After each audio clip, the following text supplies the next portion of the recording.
hope you're doing well and welcome to the Horn Broadcasting Channel. My name is Mtala Mkosia. The battle over the Nile River is no longer just about water. It is about power, survival, sovereignty, regional influence, and the future of Africa itself. From the highlands of Ethiopia to the deserts of Egypt, the Nile has become one of the most politically sensitive rivers on earth. At the center of this historical confrontation stands the massive Grand Ethiopian Renaissance Dam, commonly known as GERD. For thousands of years, the Nile River has been the lifeline of Egypt. Ancient Egyptian civilization was built around it. Even today, more than 95% of Egypt's population lives along the Nile corridor. Without the river, Egypt simply cannot survive in its current form. That reality explains why Cairo has already treated the Nile not merely as a natural resource, but as a national security issue. But upstream, Ethiopia sees the story very differently. Ethiopia contributes nearly 85% of the Nile waters through the Blue Nile.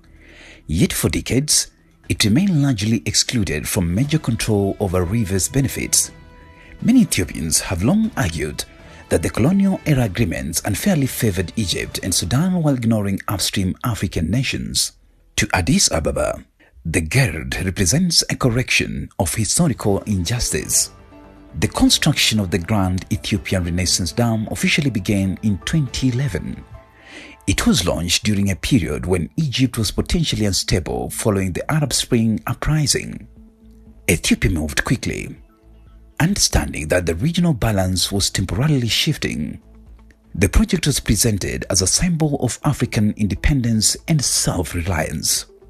Ethiopians from different social classes contributed money towards its construction, turning the dam into a national pride project. Technically, the GERD is one of the largest hydroelectric dams in Africa. Once fully operational, it is expected to generate more than 6,000 megawatts of electricity. That will transform Ethiopia into an energy giant, capable of exporting electricity across East Africa and the Horn of Africa. Countries like Kenya, Sudan, and Djibouti could benefit from cheaper and more stable power supplies. The dam therefore represents much more than electricity. It represents Ethiopia's ambition to become a regional superpower.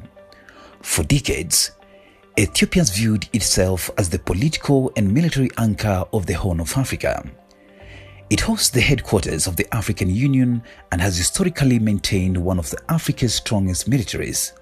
But economically, Ethiopia struggled with poverty, debt, unemployment, and political instability. The GERD is seen as one of the keys that could unlock industrialization, manufacturing growth, and regional influence. Egypt, however, fears a nightmare scenario. Cairo worries that rapid filling of the reservoir could significantly reduce water flow downstream, affecting agriculture, drinking water, and electricity production at the Aswan High Dam. Egyptian leaders have repeatedly warned that any threat to Nile water security is unacceptable.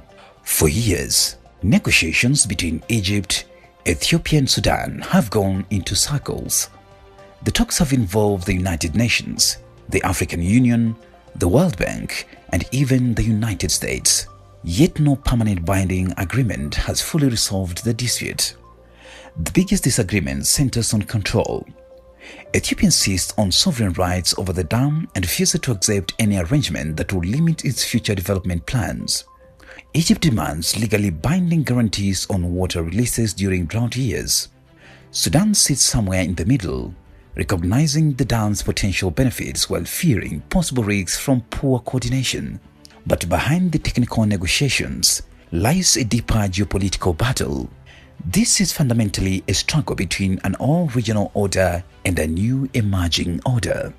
For much of modern history, Egypt was one of Africa's dominant political powers. It possessed military strength, diplomatic influence, and strategic alliances with the West and the Gulf states. But over the last 2 decades, new African powers have started emerging. Ethiopia, despite its internal conflicts, has become one of the fastest growing political forces in the East Africa. Its population is massive, its economy expanded rapidly before recent crises, and its strategic importance has grown. The GERD symbolizes that shift in power.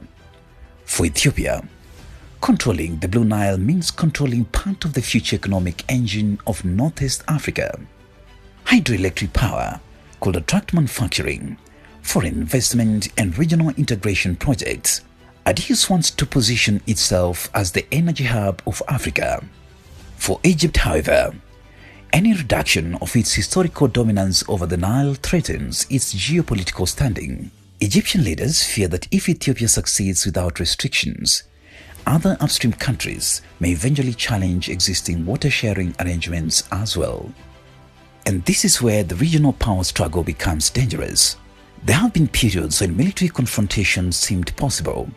Egyptian politicians and media personalities have at times openly discussed military options against the dam. Ethiopian leaders responded with defiance, declaring that the country will defend the project at all costs. Yet a full-scale war would be catastrophic. The Horn of Africa is already fragile. Ethiopia itself has recently experienced internal conflicts, particularly the devastating war in the Tigray region. Sudan has descended into brutal civil war. Somalia continues battling insecurity and political instability. Eritrea remains deeply militarized. The region cannot afford another major conflict. At the same time, external powers are quietly watching and positioning themselves. Countries from the Gulf, China, Russia, Turkey, and Western powers all have strategic interests in the Nile Basin and the Red Sea corridor. Control over water, energy, and trade routes increasingly defines geopolitical influence in the region. China, for example, has invested heavily in infrastructure across Ethiopia and East Africa. Gulf countries seek agricultural access and food security through African partnerships. Western governments fear regional instability that could trigger migration crises and security threats. The Nile dispute therefore extends far beyond Egypt and Ethiopia. It has become part of a larger competition over Africa's future. Climate change adds another dangerous layer to the crisis. Scientists warn that rising temperatures, unpredictable rainfall patterns, droughts, and population growth could intensify water scarcity across Africa and the Middle East. The Nile Basin population is expanding rapidly. More people need food, electricity, jobs, and water. That means future competition over resources may become even more intense. Ironically, both Egypt and Ethiopia need each other more than they admit publicly. Ethiopia needs regional stability and foreign investment to fully benefit from the GERD. Egypt needs cooperative water management to avoid long-term disaster. Sudan could benefit tremendously from regulated water flows and electricity trade if political stability returns. In many ways, the Nile crisis is testing whether Africa can solve major continental disputes through diplomacy rather than war. The tragedy is that both sides have legitimate concerns. Egypt is not wrong to fear water insecurity.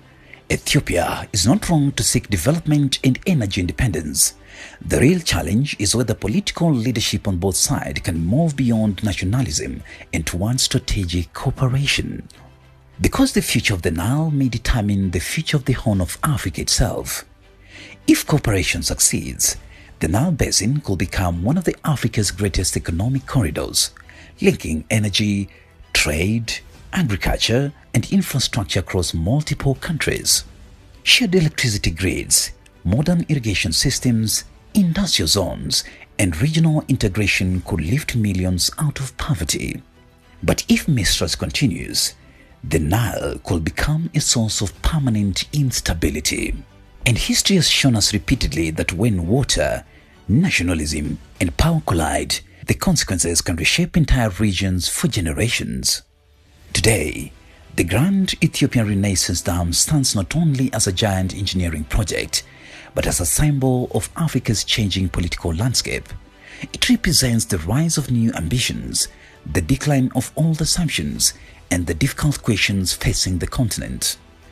Can African nations share strategic resources peacefully in the 21st century, or will competition over survival push the region toward confrontation? That is the real battle behind the Nile River crisis, and the answer will shape the destiny of millions from Addis Ababa to Cairo for decades to come. If you've got any question, contribution or comment, please do so in the comment section. My name is Mtalam Kosia, and this is the Horn Broadcasting Channel.